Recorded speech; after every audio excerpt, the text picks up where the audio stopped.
Got some live pictures now from the US. And I mean so many Americans. A decision is implemented by states. My administration is going to focus on how they administer it and whether or not they violate other laws, like deciding to not allow people to cross state lines to get public health services. And we're going to take actions to protect women's rights and reproductive health. This morning, though, we're here on a critical issue, gun violence. I'm about to sign into law bipartisan gun safety legislation, and time is of the essence. Lives will be saved. When we return from Europe, Jill and I will be hosting an event in the White House on July 11th to mark this historic achievement with members who voted for these families and the families who, in fact, were victimized by the gun shooting that we've seen. It's so incredible to see so much of it of late. And advocates have worked really hard to do something about it. I've been at this work for a long, long time, and I know how hard it is, and I know what it takes to get it done. I was there 30 years ago, the last time this nation passed meaningful gun safety laws, and I'm here today for the most significant law to be passed since then, for the last 30 years. I'd like to thank the leaders and members of the House and Senate for working together to get this done. I especially want to thank the families that Jill and I, many of whom we sat with for hours on end across the country. So many we've gotten to know who lost their souls to an epidemic of gun violence. They lost their child, their husband, their wife. Nothing is going to fill that void in their hearts. But they led the way so other families will not have the experience and the pain and trauma that they had to live through. From Columbine to Sandy Hook to Charleston, Orlando, Las Vegas, Parkland, El Paso, Atlanta, Buffalo, Uvalde. And for the shootings that happen every day in the streets that are mass shootings that we don't even hear about.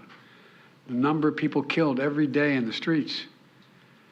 Their message to us was do something. I don't know how many times we heard that. Just do something. For God's sake, just do something. Well, today we did. While this bill doesn't do everything I want, it does include actions I've long called for that are going to save lives. It funds crisis intervention, including red flag laws. It keeps guns out of the hands of people who are a danger to themselves and to others. And it finally closes what is known as the boyfriend loophole. So if you assault your boyfriend or girlfriend, you can't buy a gun or own a gun. It requires young people aged 18 to 21 to undergo enhanced background checks.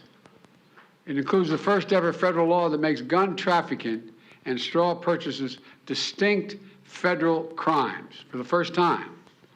It clarifies who needs to register as a federally licensed gun dealer and run background checks before selling a single weapon.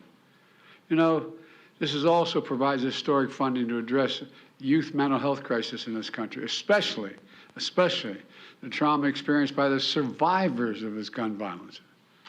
Look, it invests in anti-violence programs that work directly with the people who are most likely to commit these crimes or become victims of gun crimes. Today, we say more than enough. We say more than enough. It's time when this seems impossible to get anything done in Washington. We are doing something consequential. If we can reach compromise on guns, we ought to be able to reach compromise on other critical issues, from veterans' health care to cutting-edge American innovation and so much more. I know there's much more work to do, and I'm never going to give up. But this is a monumental day. God bless us with the strength to continue to work, to get the work that's left undone done, and the lives lost that can't be saved, that are obviously gone, but will be an inspiration for us to do more. I'm not going to sign this bill into law.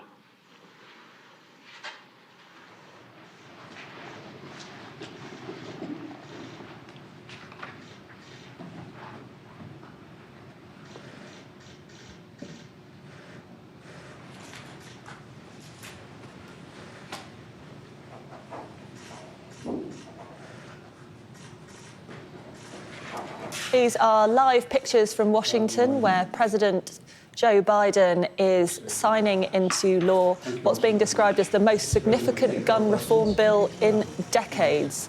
It's after Congress passed the law and sent the bill to Joe Biden to sign, which he has done. Let's have a listen. In your view? I think the Supreme Court has made some terrible decisions. Thank you. These decisions were made from the Supreme Court. Will you reconsider your previous opposition to expanding the court, sir? What about term limits for justices?